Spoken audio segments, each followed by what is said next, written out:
Hello, class. This is Professor Barry, and I just wanted to come to you real quick and talk to you about chapters 1 and 2. If you've been reading, you see that we are talking about the beginning of the early Christian church and how it really comes into being. So you're going to see that everything starts with the death and resurrection of Christ. And Christ is also known or called the Messiah. And when we say Christ as well, so that's Jesus Christ. And knowing a little bit, if you have a background in Christianity or even if you don't, Jesus Christ is known in the Bible as being God in flesh.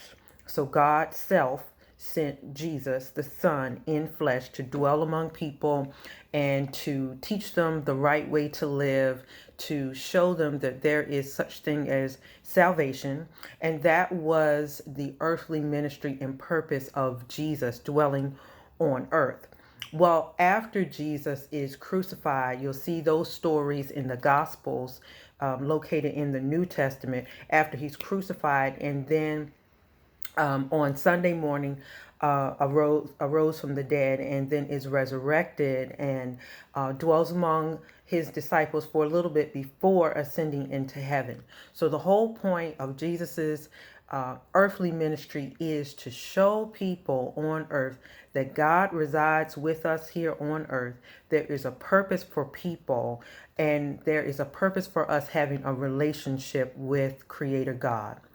And one of the key things that I want you to pull out in Christianity is that there is some type of restoration that always has to occur, whether that restoration is internal, like with the person's soul, with the person's heart, and also that restoration should go out towards other people.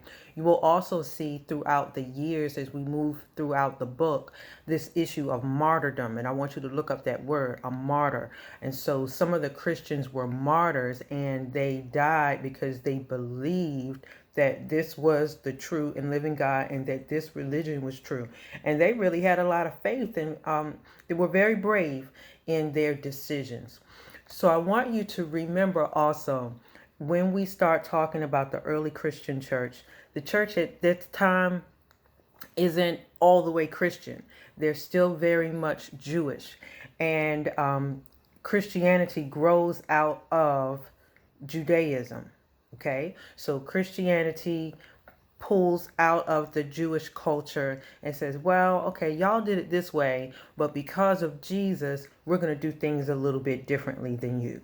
Okay, so just remember that there's a close relationship to Judaism, the Jewish culture, and Christianity, but Christianity pulls off and goes a different way after the death and resurrection of Christ.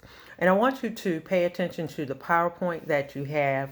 That'll give you a little bit more background about the geography. Geography is so important as you're reading this book, our textbook, and also if you read passages in the Bible.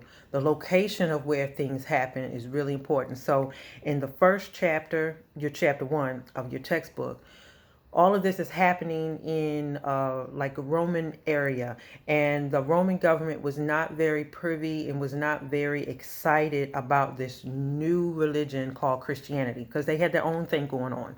They had their own little gods that they liked to worship. And when this new rise of called followers of the way, when that started to come in, they got real upset because it went against what they were practicing.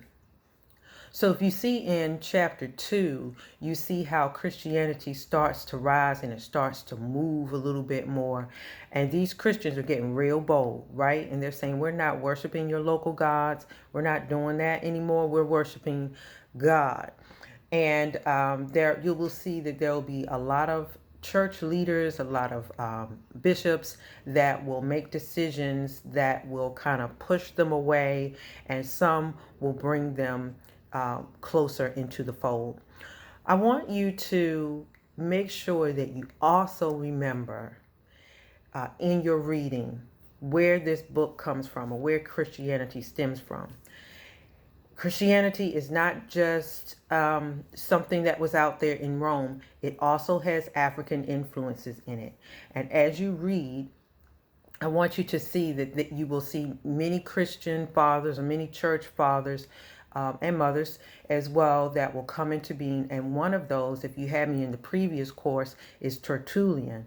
And Tertullian was an African church father. He came from North Africa. And as we start to read, you'll see more presence of Christianity in Africa. So I want you to understand that Christianity had been there even before missionaries came from America and came from Europe. Christianity had already been birthed and already kind of had its own form in the African church. So I want you to make sure that you are doing your reading. I hope that you are exploring all of the good stuff that is there in chapters 1 and 2 for this week. Make sure that you go and check out our discussion post. And that discussion post talks about Nero. Who is Nero? You might need to do some research on him because Nero has a lot to do with what we talked about, this whole thing of persecution of early church members. Okay, everybody, I'm going to see you in the discussions, and I hope that you are having a great day.